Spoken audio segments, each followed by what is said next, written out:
the first few days you bring a baby puppy home, they're often not that, hungry. They've had a huge transition, and you might find that first few days, they're not super food motivated. Yeah, absolutely. Mm-hmm. I mean, puppies are really adaptable, and dogs in general are also really adaptable. The older they are when they come into a new home, generally the more time they need to acclimate. So when they're 8 weeks old, they usually roll with the punches, but there can still be a little bit of an acclimation period. Right. Even with Ned, when Ned first came home, it was at least 24 hours before he was willing to eat. Right. And he's a very confident dog. He's very food motivated, but even him, in that first day, he flew on the plane beautifully. He was under the seat in front of me in his little Sherpa bag on the plane. He didn't make a peep. He slept through the whole thing. He was fine in the car ride home. But then when we got into the house and I sort of was setting up his area and spending some time with him,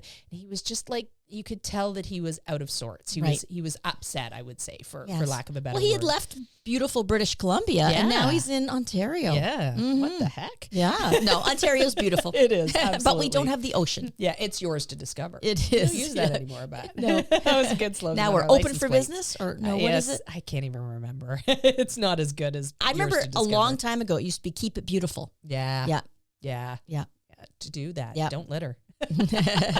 So, back to this question. So, with Ned, it took him 24 hours before he was like, okay, I'm cool now. I'm comfortable. And he's a really rock solid dog in terms of temperament. And he had a fabulous start in his life. And then, came home and we hit the ground running and life was great. But there was still that little bit of time. So if your puppy is new and you're experiencing that, give it a little bit of time. Because sometimes it can take a week. It can take a week, it depends on, some puppies are really sensitive. And a lot of the times we shoot ourselves in the foot by trying to get them to eat. So a lot of the times, instead of just accepting and waiting until they sort of come out of their shell, people will, oh my gosh, he's not hungry, so I'm going to try to throw some chicken on here.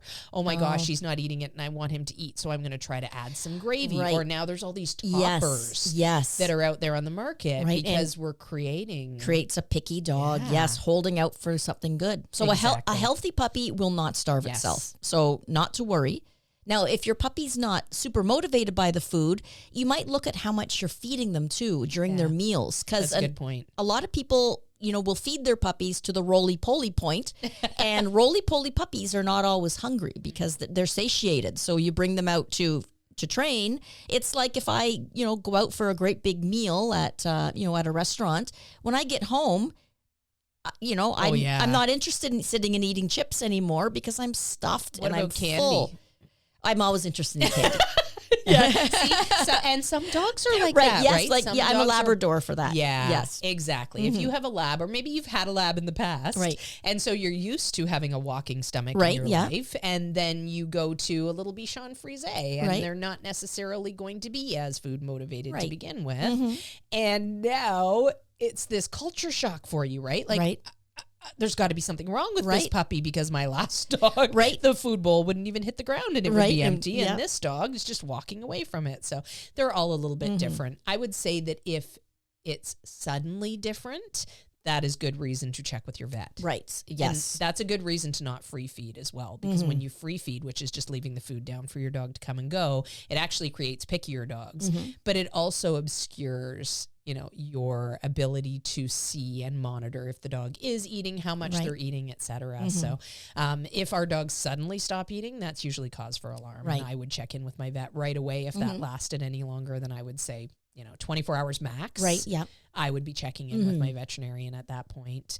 If the dog is older and not food motivated, what do you do in those scenarios? Well, I'm going to implement toys and fun to help those dogs. And I'm also going to try to build food drive. Yeah. So I like to, dogs love to chase things. Yes, so they do. I like to, to take a kibble and tease my dog with it, hold them back and roll it across the floor and then say, get it. Yeah. And the dog's like, oh, that's fun. And then they get it and they eat it. And then, so I start throwing it to chase it. And all of a sudden the dog's like, you know what? I like these kibbles. Yeah, absolutely. So I had a Saluki that had no food motivation for a long time.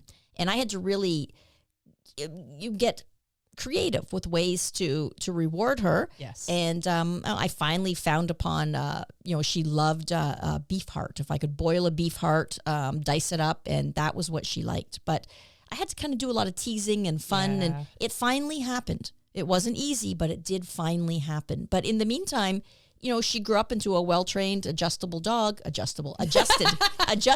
like a Mr. Potato Right, Head. yes. And I just thought of, other ways that I could reward. Yeah, absolutely. And that really is the thing. I mean, we're all motivated by something, and our dogs are included in that. So you just have to figure out what they like.